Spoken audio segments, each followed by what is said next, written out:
I'm just going to focus on this open box HK item. Looks decent.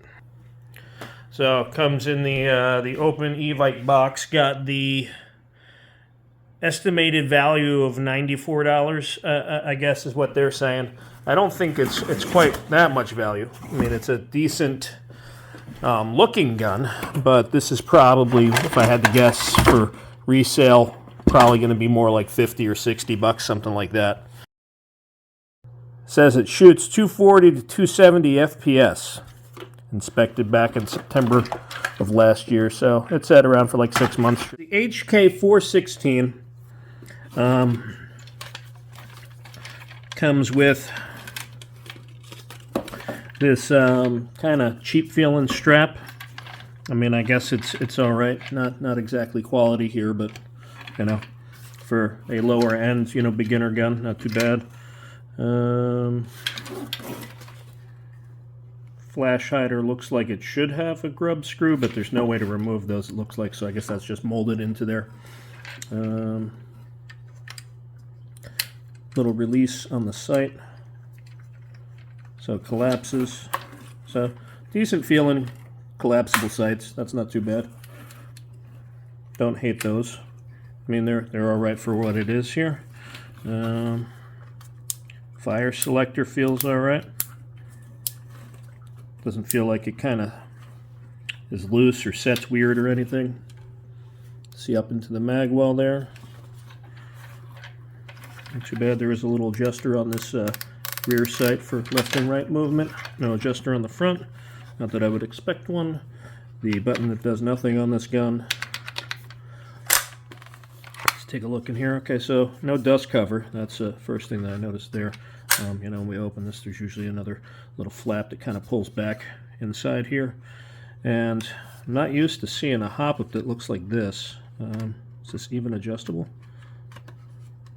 I guess you could spin this guy here with your finger. Usually it's a dial that goes up or down this way. So we'll have to take it out and fire it and see if this is doing anything at all. It does feel like it hits a point where it stops. It doesn't go anymore. See if we get the same going the other way. And it does hit a point where it feels like it stops there. So I guess that is just the hop-up on this one.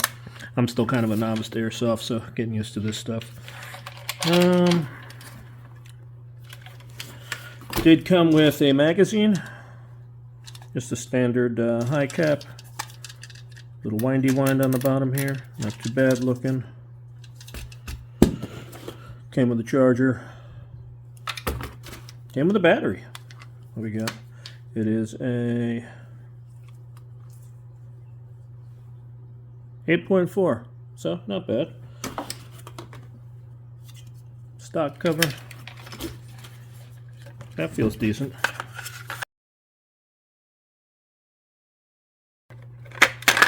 I do like these ones where it's got the little pocket here where you can kind of fold the cord down and it doesn't get jammed up right in here. Some of them, they get jammed up right in there, and then when you telescope it in and out, it doesn't really have enough play. But this looks like it'll work pretty well with that. Let's see, this guy just slides in. Yep. Snaps on, snaps off. Pretty simple. Cords don't get in the way. Even with the battery installed, the stock moves nice and easy. Which for some of these guns, when you put the battery in it, the stock doesn't want to move too much. So that's nice. Empty magazine, but it seats well, drops out nice. Some of them, they're a little tight going in. Throw a couple other mags in there too and see what it does, but overall it doesn't feel too bad. Let's see, give it a couple of test pops here. Sounds alright, I guess.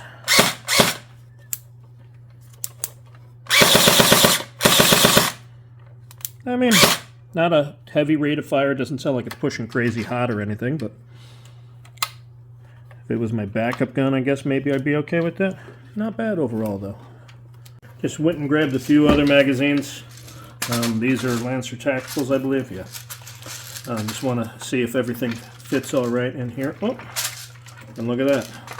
So the Lancer Tactical magazines do not have clearance to get into this mag well.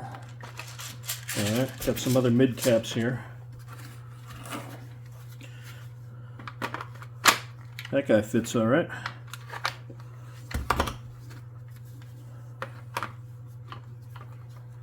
Alright, this is out of my my Crytek, so the Crytek mag does not fit. So like your kind of generic mags without too much on them should fit in here. This guy's a little tight. It won't drop out like it should. This one again, yep, that one's not bad. It's kind of like a standard Evike one, right? Yeah, that's an Evike. Yeah, so the standard Evike mags will fit. These Lancer Tactical mags definitely will not fit. Not sure where the issue is there. Feels like it's just out of tolerance a little bit. Yeah, so it's just a hair difference there in the widths. So, if you do get this guy, watch out for using other mags in it. It does look like it has some issues. My Crytek, I can use all of these in. All of these will fit in my Crytek. But for this gun, only this guy will fit. And this is like a generic mid-cap that I found on the field. I don't even know who makes this one. These two guys will fit, but not the Lancer Tactical, not the Crytek. Alright, here we are outside, standing about 10 yards away. Sorry, noisy chickens. Noisy chickens. Standing about 10 yards away from target. Just want to shoot from here to make sure that the hop-up's working okay. Alright, let's get this guy going here.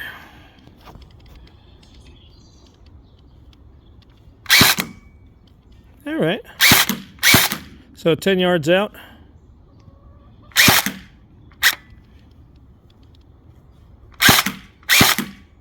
Sighting's pretty accurate. Sounds a little weak. Let's go back another 10 yards. Here we are about 20 yards out. Bouncing off the target. Still pretty accurate for where I'm firing to, though.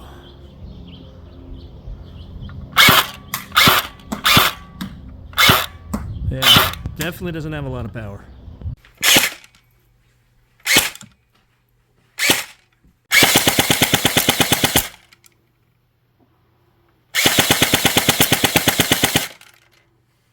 So for looks, I really want to like this gun a lot. I opened the box, I was really excited. I give it an 8. It looks sleek. It doesn't look overly cheap. The plastic that it's made out of doesn't look, really flimsy. It's got a nice stock on it. As far as the upgradability, I'd say that, there's a decent amount of rails on it, but you're not going to upgrade anything else on this. Everything about the gun is one solid piece. You've got to take the entire thing apart in order to get at any of the internals. There's no easy point where any of it breaks down. You can't remove anything easily. The flash hider, the sights, the stock. None of this stuff is going to get swapped out for upgradable parts. For upgradability, I give it a 5. For durability, I'm going to come in at 3. Again, rating these things, I haven't taken it on the field. I haven't seen if it jams. I haven't seen if it misfires. I haven't seen if it has feeding issues, once everything's warmed up and broken in. I'm giving it just durability off of what I feel when I pick the gun up, and the shell feels really thin. It feels like if I fall on it the wrong way, if I lean on it the wrong way, then I'm going to crack it, I'm going to break it. As far as operation, I give it an 8. You can get in there and get stuff done with it. The mags slide in real nice. They lock in place. There's no issues with, the mag doesn't quite catch and you drop it on the ground. The firing selector is smooth in its movement. It locks into place in each of its settings without any issues. It doesn't have any, issues with the selector. The trigger is light. As far as power, I'm going to give this guy a 3. It's shooting, but it's shooting 2.5s at 210 FPS. I know that it's saying that you should be firing .12s with it, but nobody's going out onto an airsoft field and firing .12s. Pretty much everything that anybody's taking out there, you want to be using at least .25s with it for the most part, especially with an AEG rifle. .25s, come on. As far as features, I'll come in at a 4 just because it comes with a battery and a charger for a low price, so I feel like that's a nice enough feature, for 90 bucks. You're getting started with Airsoft. You're getting a gun that fires decently. It feels comfortable when you hold it. The rate of fire is all right. It's easy to fire. Everything works on it. It's got a better stock than what I see come with a lot of other starter rifles. I really liked it. It had a nice pocket for the cords. It's designed well. The cap slides on and off really easily. So overall, that's going to give us a 31 out of 60 possible points, kind of bringing us in at a 51.67% score. Not great, but I mean, for 90 bucks, I would actually say that that's a pretty good score.